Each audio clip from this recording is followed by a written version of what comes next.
2026 বিশ্বকাপটি আর্জেন্টিনার হতে পারে।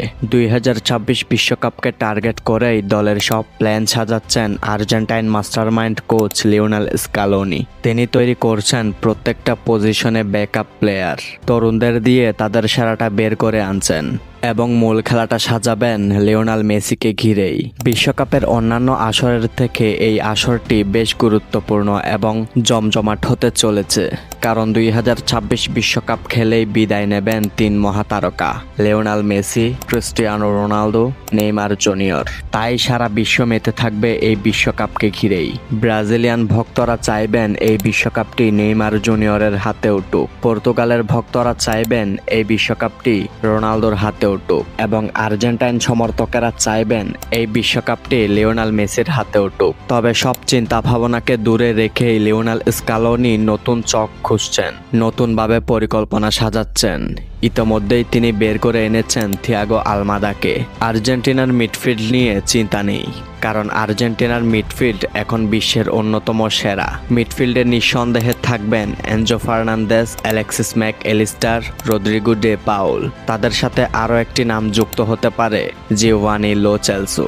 আক্রমণ ভাগের নেতৃত্বে থাকবেন লিওনেল মেসি। লিওনেল মেসিকে সাহায্য করার জন্য থাকবেন জুলিয়ান আলভারেজ। তবে লেফট সাইডে কে থাকবেন?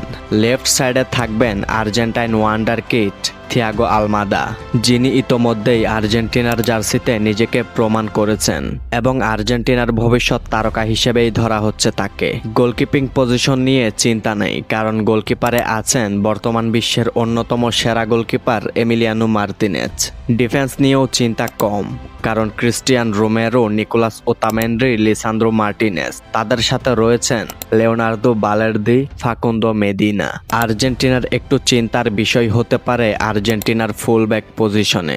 দীর্ঘদিন ধরে এই পজিশনগুলোতে খেলে আসছেন Nahuel Molina, Gonzalo Montiel, Marcos Acuna, Nicolas Tagliafico. তবে কেউ অতটা ভালো ফুলব্যাক নয়। ওয়ার্ল্ড ক্লাস ফুলব্যাক না হলেও এই ফুলব্যাকগুলো দিয়েই লিওনেল স্কালোনি 2022 বিশ্বকাপ জিতেছিলেন। তবে এদেরকে যদি সুন্দরভাবে ব্যবহার করা যায়, তাহলে আরও একটি বিশ্বকাপ আসতে পারে আর্জেন্টিনাতে। এবং যেই দলে সর্বকালের সেরা প্লেয়ার রয়েছেন, সেই দল আরও একটি বিশ্বকাপ ডিজার্ভ করে। তবে লিওনেল মেসির পাশাপাশি আর্জেন্টিনার অন্যান্য প্লেয়ারগুলো অনেক ভালো। লিওনেল মেসি ইনজুরির কারণে ছিটকে গেলেও তারা তেমন একটি সারভাইভ করবে না, সেটা আমরা কোপা আমেরিকাতেও দেখেছি। সবকিছু মিলিয়ে আর্জেন্টিনা দল অনেক ব্যালেন্স, অনেক ভালো এবং 2026 বিশ্বকাপের অন্যতম সেরা দাবিদার এই আর্জেন্টিনা।